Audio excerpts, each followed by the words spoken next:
top boxing news. Ow! Okay, we'll start with this. Newly crowned WBA junior middleweight champion Rankin faces Ayala on April 23rd, then wants Jonas or Caire. She was quoted as saying it was a great performance from Natasha, and I'm really happy for her and Joe Gallagher that she's finally got her hands on a world title. I wasn't expecting her to come up to super welterweight, but it makes for a good mix. Chris only had 2 weeks' notice, and I don't think she was happy with her performance, but well done, Natasha. You can't take anything away from her. It's exciting to have Natasha in my division, and that WBO belt is another that I want to get my hands on. I'd back myself in that fight 100%. I'm a big 154-pounder, and Natasha is coming up to the weight, but she has that Olympic pedigree and skill set, so it makes the fight even more exciting. I'm more experienced as a pro. You've got England versus Scotland. Everybody would get into it, and it would be a great fight for women's boxing. At the moment, I'm focused on Ayala. To be fighting at the Brayhead Arena, you can't ask for anything better. A homecoming for my first defense with 2 titles on the line, headlining the event, and a chance to showcase my skills. What could be better? I'm helping to put Scotland on the map. The venue is amazing.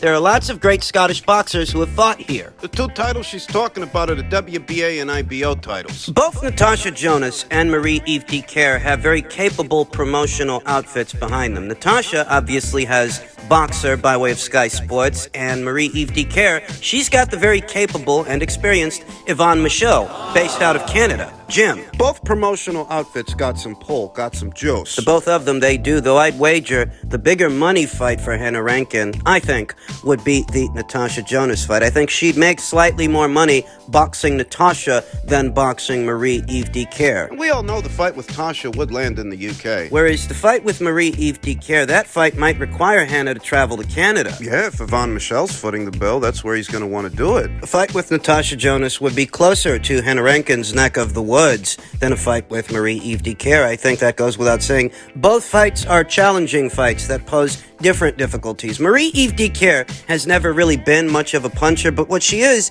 a moving target, a stick and move. Stay on the outside jabber. A southpaw, a pure boxer, whereas with Natasha Jonas, who's also a southpaw, the same way that Marie-Eve Caire is a southpaw, Natasha's more likely to step into her jab and bring over a big left hand, a big straight left hand. I'd fancy the aesthetic of Jonas versus Rankin more than Caire versus Rankin. I think that Jonas versus Rankin makes for a more entertaining fight than Caire versus Rankin. I think Caire, she'd spend the majority of that fight on her bike, sticking and moving, circling away from Rankin, attempting to cruise to a points decision. Whereas Natasha would make it more entertaining. And so would Rankin. They'd make a fight out of it. For my money, the more entertaining fight just so happens to be the more lucrative fight for Hannah, the Jonas fight. They're both good fights, but I think Jonas versus Rankin would yield a more pleasing aesthetic. So in order to get there, Rankin must first get past Mexico's own Phoenix Ayala. A solid opponent choice for a first title defense, a fighter with a winning record, but a fighter that has often faltered whenever they stepped up in class, stepped up in competition.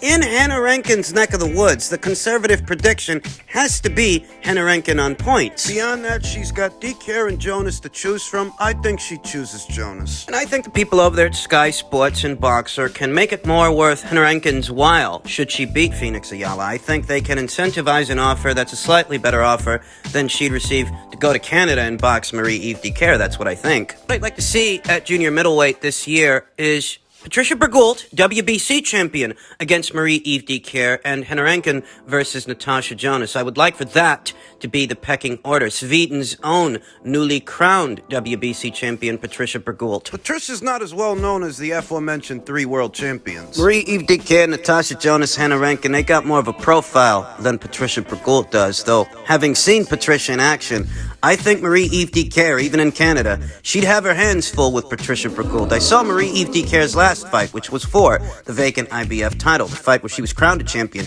She didn't look good in that fight against Patricia Bergoult. Sports a professional record of 15 wins, no losses, no draws, 3 knockouts. In boxing, they say you're only as good as your last performance, and Marie-Eve Caire's last performance, well, it was less than spectacular. You're only as good as your last fight, and based on that? Based on that, I think Marie-Eve Caire would have her hands full with Patricia Bergoult, though at some point, someone is going to have to deal with her because she is this division's WBC champion. We could very well see 2 unification fights this year. No, I don't see why we shouldn't. They can't afford to stay away from each other. To raise this division's profile, they have to fight.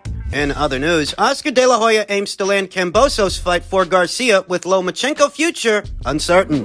Kambosos will be fighting soon in Australia. If everything goes well with Ryan, I'm willing to sit down with George Kambosos' promoter Lou DiBella and maybe even possibly fly to Australia to watch Kambosos fight and support him. Hopefully we can strike a deal, said De La Hoya. From the looks of it with Lomachenko, who knows what's going to happen after he joined a territorial defense on February 27th in the Ukraine to fight against the Russian invasion. Is he going to be prepared on time? Is he going to be able to train and have a proper training camp? It's just, you never know. When asked if Garcia would travel to the land down under for the Kambosos encounter, the 23-year-old obliged, "Wherever I have to go, obviously, to get that fight, that would be good. We'll see what he does," said Garcia. "I would love to fight Kambosos." De La Hoya remained adamant. "To get the Kambosos fight done, let's strike a deal while the iron is hot with Ryan Garcia."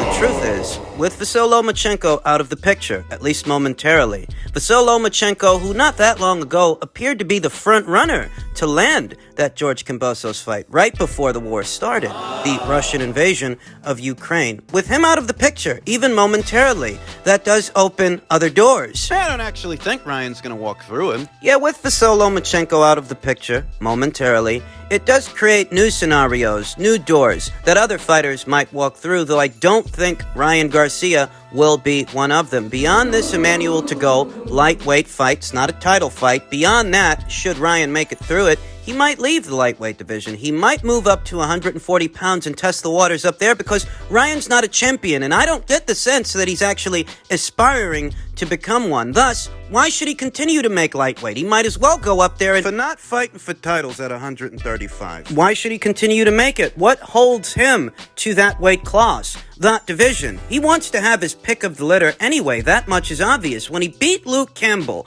in that WBC final eliminator, he didn't make it his business to pursue a Devin Haney fight, and that's what that eliminator was for, to crown a mandatory challenger for Devin Haney's belt. In spite of that, There were a couple of possible opponent choices, but none of them were Devin. talks for a Jojo Diaz fight, talks for a Javier Fortuna fight. Here and now, he's about to lock horns with Emmanuel to go. I don't get the sense that beyond that fight, he's gonna travel to Australia. I don't. I just don't.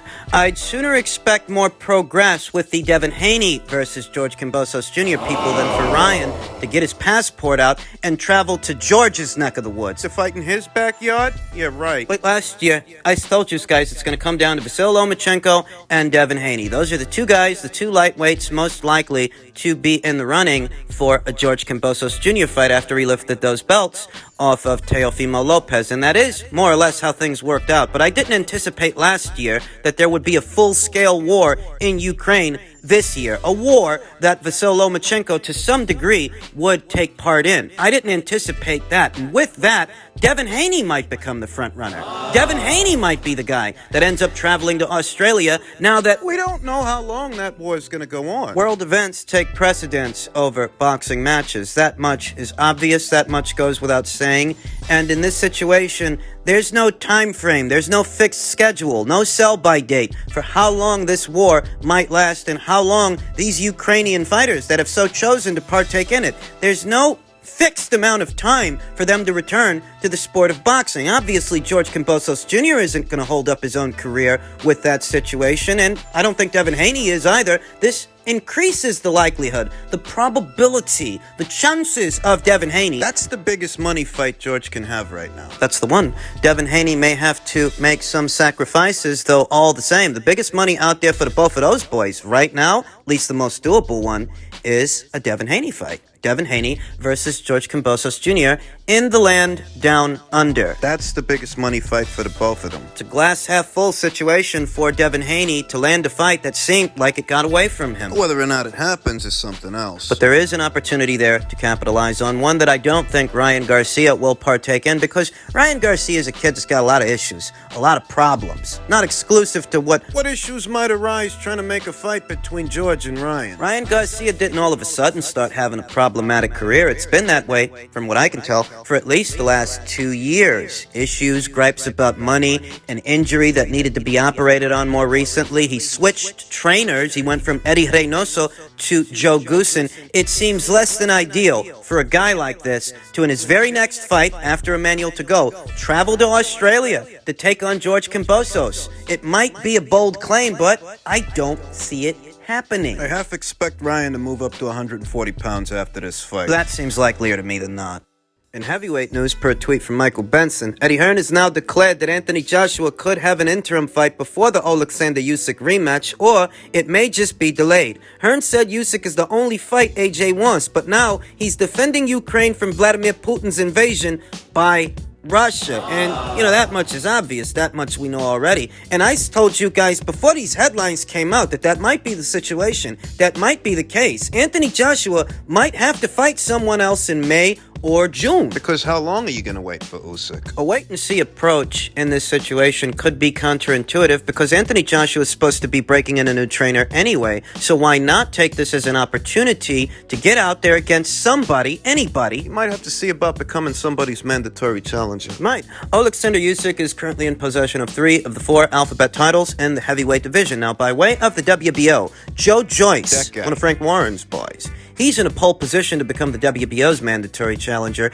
Daniel Dubois is in a pole position to become the WBA's mandatory challenger should he land that fight with America's own Trevor Bryan, the WBA's regular champion. By way of the IBF, Filip Hrgovic and Zhilei Zhang, they're supposed to be fighting. If you want my honest opinion, Filip Hrgovic is going to make short work of Zhilei Zhang with little resistance, and I think that is the most viable avenue of opportunity for Anthony Joshua to become one of Usyk's mandatory challengers. Usyk, who is otherwise preoccupied at this moment, and we don't know when he'll be back. By the time he does come back, there will be several mandatory challengers waiting for him. There could be Anthony Joshua. He can't just sit on his hands waiting for him. He might lose his spot in the queue. The whole point of the rematch is to win those belts back. Well, you can't do that if there's 2-3 guys ahead of you in the queue. You've got to try and become one of those guys. And if you're starting to see that Usyk won't be back by either May or June, you have yourself an interim fight, and afterwards, you see about booking a fight with the winner of Hrgovic versus Zhang in a jiffy. Hell, if you can swap out Zhang and fight Filip Hrgovic now, you might as well. A bold claim, I know,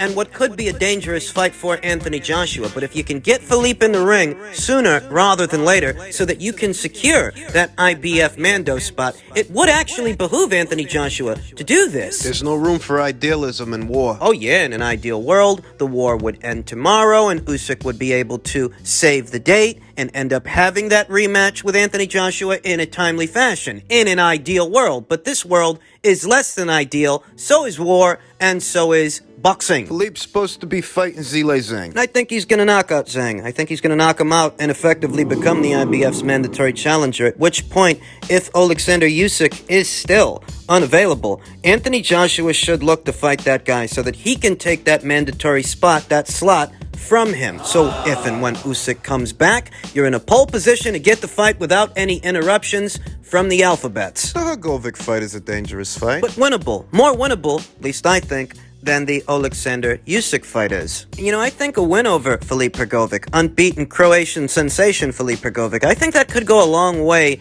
to raising Anthony Joshua's stock yet again. He seemed... To be honest, the stock took a hit losing to Usyk. I think a fight like that could raise Anthony Joshua's stock and galvanize his fans, seeing him potentially taking on somebody like Filip Hrgovic, an unbeaten guy, a blue-chip prospect, a standout amateur, an Olympic medalist. A guy that not that long ago, nobody was in any hurry to fight. When the IBF went down their ranked standings, looking for a dance partner for Filip Hrgovic to fight in this final eliminator, how many names did they have to go through? How many guys turned down that fight? If Anthony Joshua takes that fight, that's saying something. I'm sure that most of you have heard by now, Tyson Fury versus Dillian Whyte sold 85,000 tickets within the first 3 hours at Wembley Stadium today.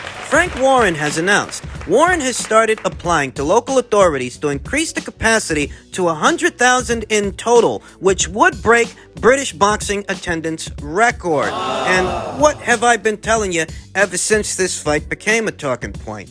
that this is the biggest fight you can do in the UK right now. Short of Joshua versus Fury, which I think would be an even bigger fight than this one, this fight right now is the best bang for your buck fight in the United Kingdom. There's no other fight quite like this one that can get this kind of a reception. Not right now. The misconception, however, at least in some circles, is that Tyson Fury is solely responsible for the amount of numbers that this fight is doing. Look, the people in the UK, they know what fight they're coming to see. They know who it involves. Even if Dillian Whyte isn't partaking in promoting the fight and appearing at press conferences, these guys aren't buying tickets to a press conference. They're buying tickets to a fight because they know who Fury's going to be fighting. The misconception is that Tyson Fury is doing all this on his own. If it were Tyson Fury versus Robert Helenius or Tyson Fury versus Agit Kabayel, I don't think you sell 85,000 tickets to a fight like that. Use your common sense. You don't have to increase the capacity from 85,000 to 100,000 for Fury versus Kabayel, Fury versus Helenius, or Fury versus Valina, just